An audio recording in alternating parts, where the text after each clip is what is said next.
Shalom saudara dan saudari. Sangat bersuka cita dapat bersama Anda semua dalam kebaktian online Hope Sparrow. Kiranya damai dan penyertaan Tuhan beserta kita semua. Aku megak memberi selamat datang lalu ketiap ikut kita. Awak keberkat Tuhan selalu nyengulai kita. Berkat Tuhan selalu ngau kita. Minggu lepas Saudari Mina berkhotbah bagaimana kita dapat menjadi saksi Kristus yang kuat. Dan minggu ini kita akan meneruskan siri khotbah yang disebut pemenang. Tajuk khotbah kita pada hari ini adalah kesetiaan yang teguh. Yesus mau gerejanya memiliki kesetiaan yang teguh. Dia mau kita menjadi pemenang. Kita telah melihat 3 gereja daripada 7 gereja yang telah diwahyukan. Efesus hilang rasa cinta pandang pertama. Yesus meminta mereka untuk kembali kepada cinta atau kasih yang mula-mula. Gereja Smyrna yang melalui kesengsaraan, mereka diminta untuk bertahan sehingga akhir. Begitu juga dengan gereja Pergamum yang mula-mula menjadi berkompromi. Mereka diminta untuk terus menjadi saksi yang benar. Hari ini kita akan sampai kepada gereja yang keempat, Tiatira. Sama seperti Pergamum, gereja Tiatira juga mula berkompromi dengan pengaruh ajaran sesat. Dan kita akan belajar bagaimana kita dapat memiliki kesetiaan yang teguh di dalam dunia yang mengelirukan. Saya percaya hari ini Tuhan ingin berbicara menguatkan kita melalui firman-Nya yang akan dikongsikan pada hari ini. Oleh itu saya mau untuk kita membaca dari kitab Wahyu yang kedua ayat 18 sehingga 19.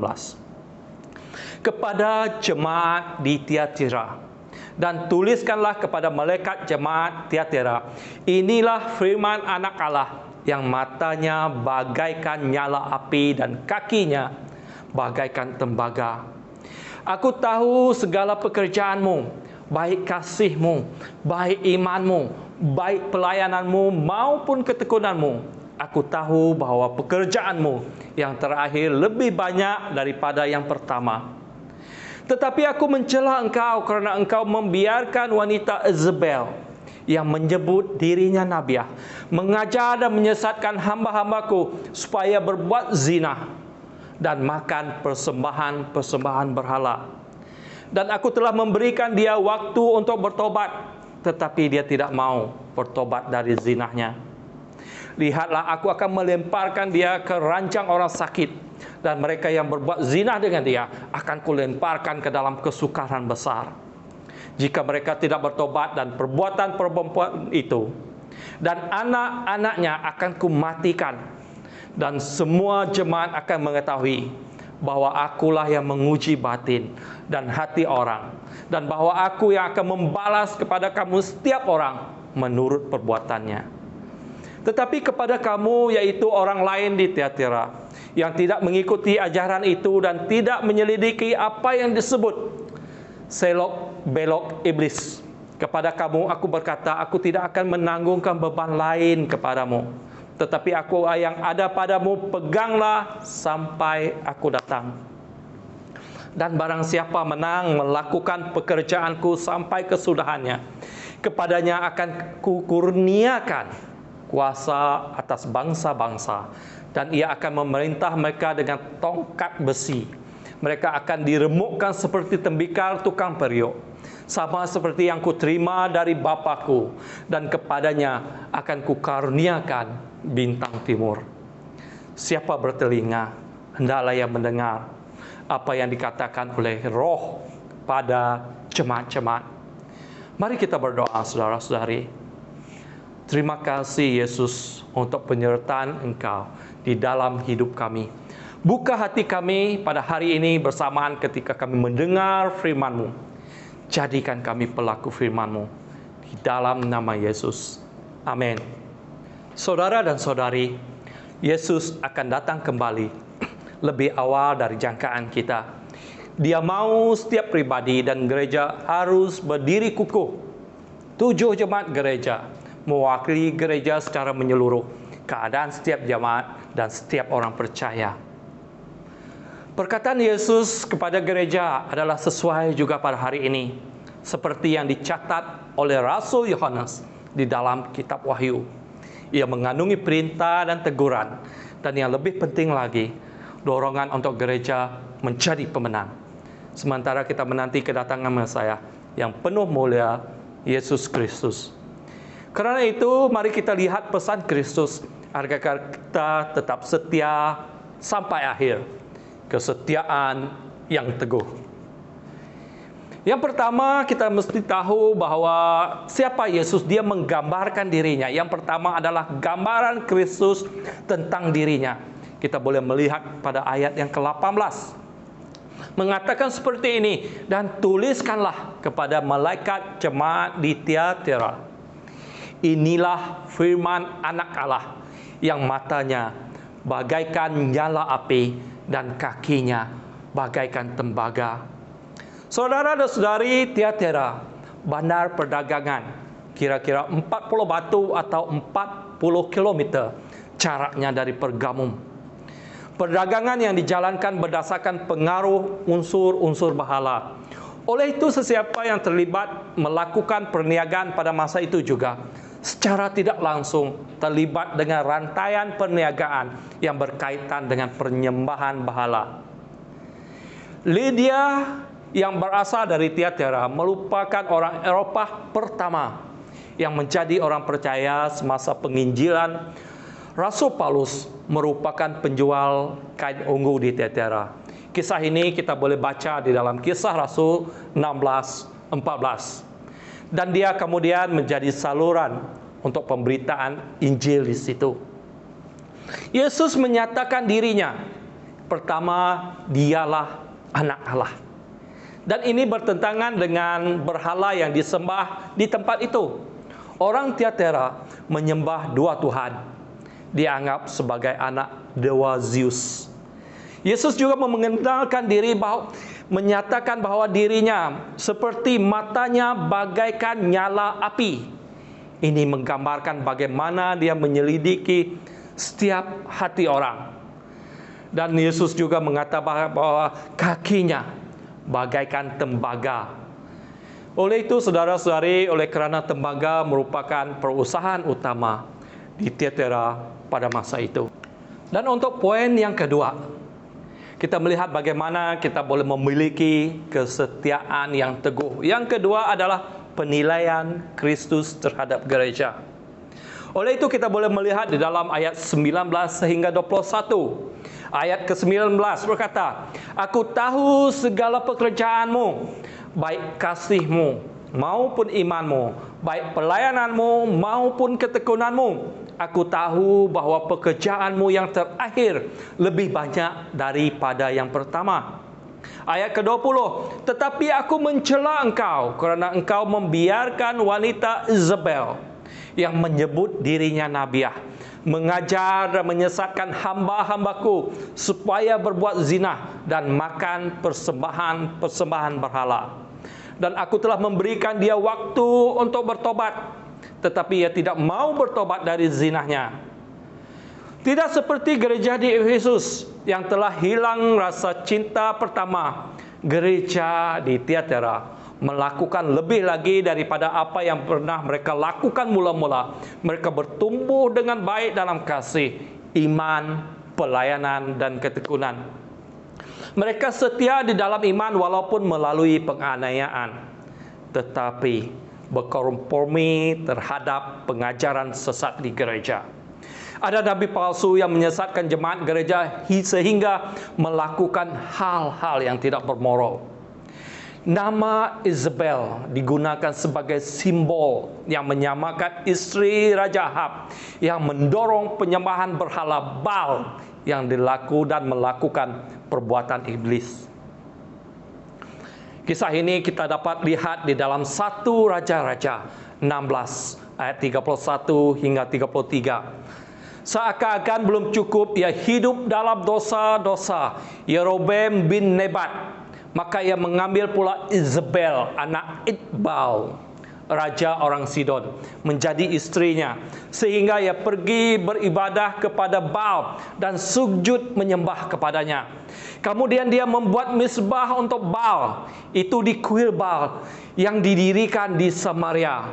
Sesudah itu Ahab membuat patung Aseria, dan Ahab melanjutkan bertindak sedemikian sehingga ia menimbulkan sakit hati Tuhan Allah Israel lebih dari semua raja-raja Israel mendahuluinya. Bukan hanya Izebel yang melakukan atau bersalah melakukan dosa, Ahab bersekongkol dengan dia. Hatinya penuh ketamakan. Sebagai contoh, dia menginginkan kebun anggur Nabot. Tidak kira berapa jumlah uang yang ditawarkannya, tetapi Nabot menolak untuk menjual kebunnya. Izebel melakukan rancangan untuk mengambil kebun Nabot secara paksa. Dia memfitnah Nabot sehingga Nabot dihukum mati dengan cara dilempar dengan batu. Dengan kematian Nabot telah membolehkan Ahab mengambil kebun Nabot seperti yang diingininya. Di 1 Raja-Raja 21 ayat 25-26 juga menceritakan hal yang sama.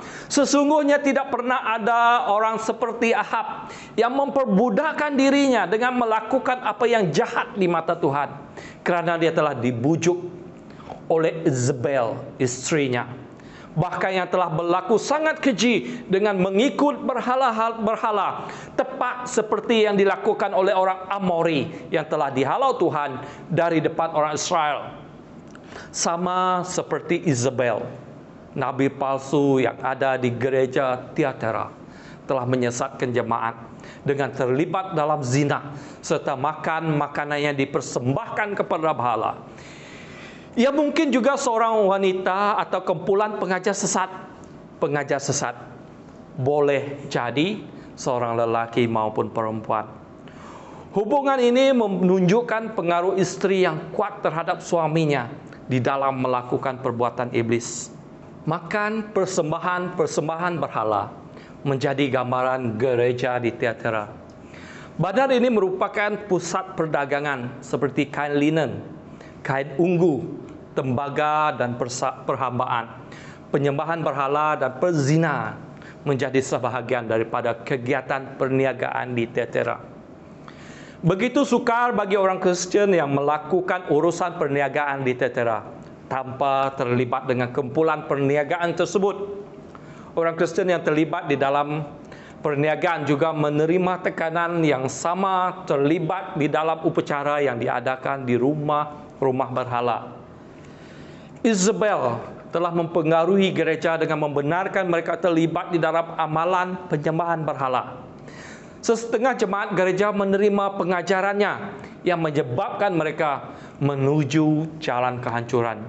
Mereka terlibat dengan upacara dan keramaian bagi penyembahan berhala serta melakukan perzinaan dan memakan persembahan untuk berhala. Perzinaan boleh merujuk kepada perlakuan seksual dan juga merupakan penyembahan terhadap berhala. Oleh itu Yesus memberi amaran keras.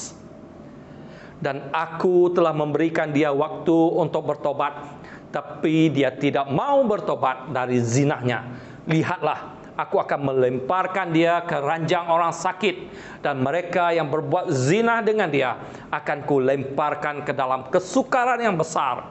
Jika mereka tidak bertobat dari perbuatan perempuan itu, dan anak-anaknya akan kumatikan, dan semua jemaat akan mengetahui bahawa akulah yang menguji batin dan hati orang, dan bahawa aku yang akan membalas kepada kamu setiap orang menurut perbuatannya. Percobaan untuk menasihati Izebel sepertinya tidak berhasil. Dia menolak untuk bertobat. Jadi Yesus akan menghakimi dia. Oleh itu Yesus mengatakan, aku akan melemparkan dia ke atas ranjang orang sakit dan sesiapa yang telah dia sesatkan, yang juga disebut anak-anaknya. Mari kita melihat kepada yang berikut. Jika pengajaran seseorang yang menyebabkan kita cenderung kepada duniawi, menyebabkan kita lebih jatuh kepada dosa, seksual dan terlibat dengan ajaran kultus sesat, kita harus mempertimbangkan ajaran tersebut dengan serius.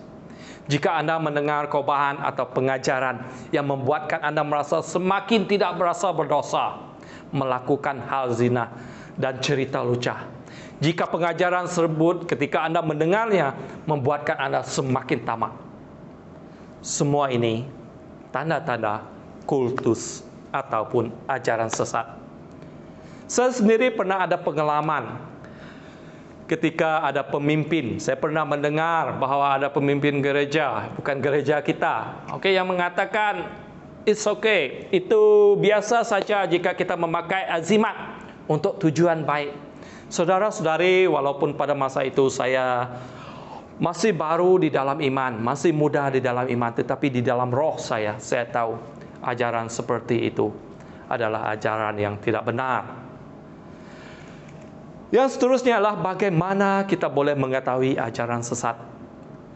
Perhatikan ini, pengajaran yang mendorong kita menjadi semakin tamak, semakin mencintai duniawi. Kita tidak melakukan pelayanan dengan ikhlas, tetapi selalu mengharapkan sesuatu balasan. Pengajaran yang menggunakan ayat-ayat Alkitab untuk membenarkan keinginan pribadi. Melalui pengajaran sesat, gereja didorong untuk berkompromi dengan nilai-nilai duniawi dan terlibat dengan aktiviti yang bertentangan dengan nilai-nilai ketuhanan. Yang ketiga ialah nasihat Kristus kepada gereja.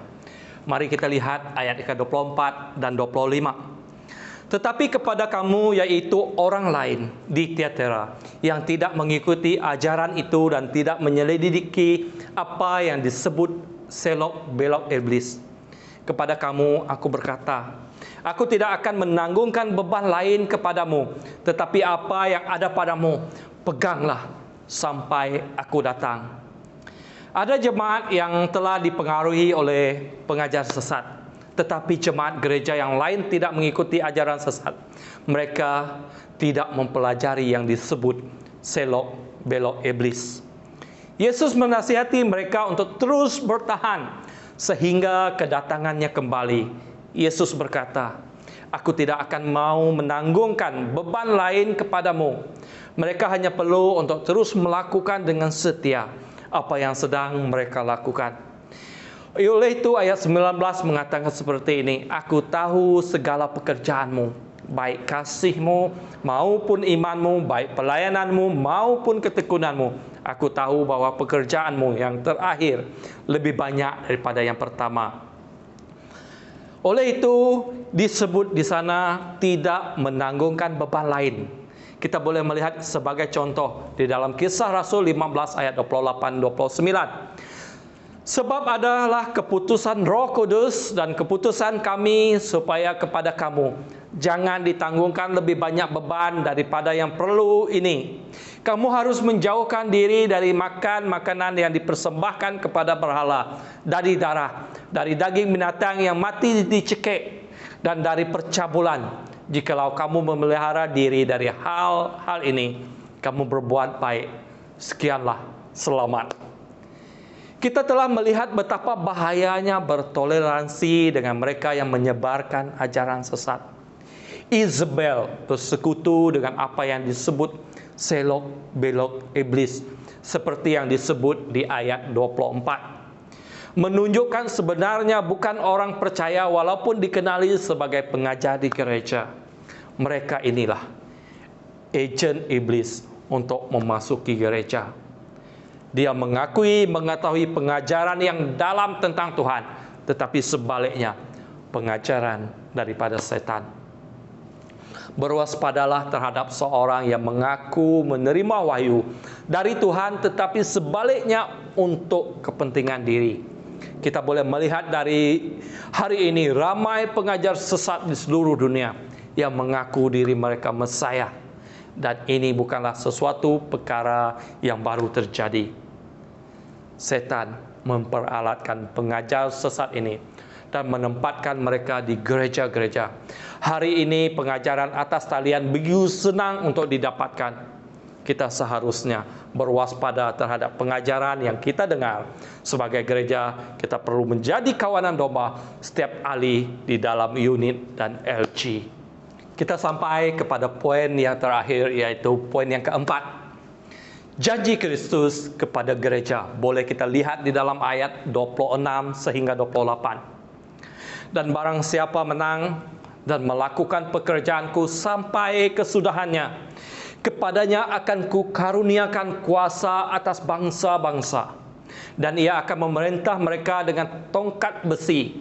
Mereka akan diremukkan seperti tembikar, tukang periuk, sama seperti yang kuterima dari Bapa-Ku. Dan kepadanya akan kukaruniakan bintang timur.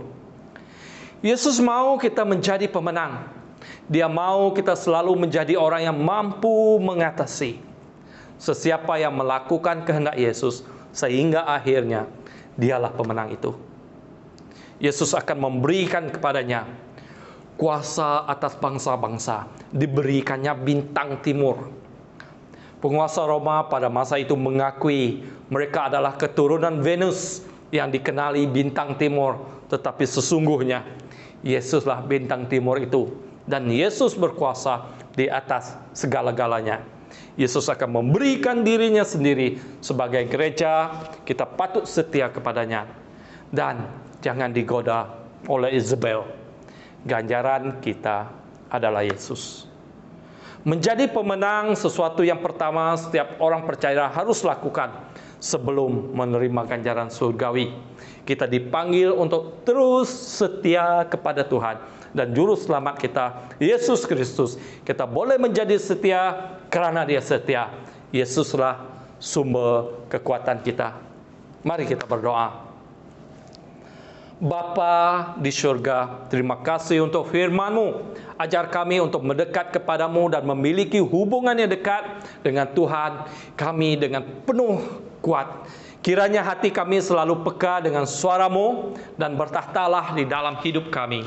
Dan berikan kepada kami hati yang taat setia kepadamu dan firman-Mu. Di dalam nama Yesus.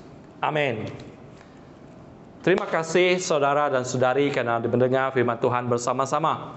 Kiranya berkat Tuhan beserta kalian semua. Dan kongsikanlah firman Tuhan ini kepada kawan-kawan dan keluarga kita.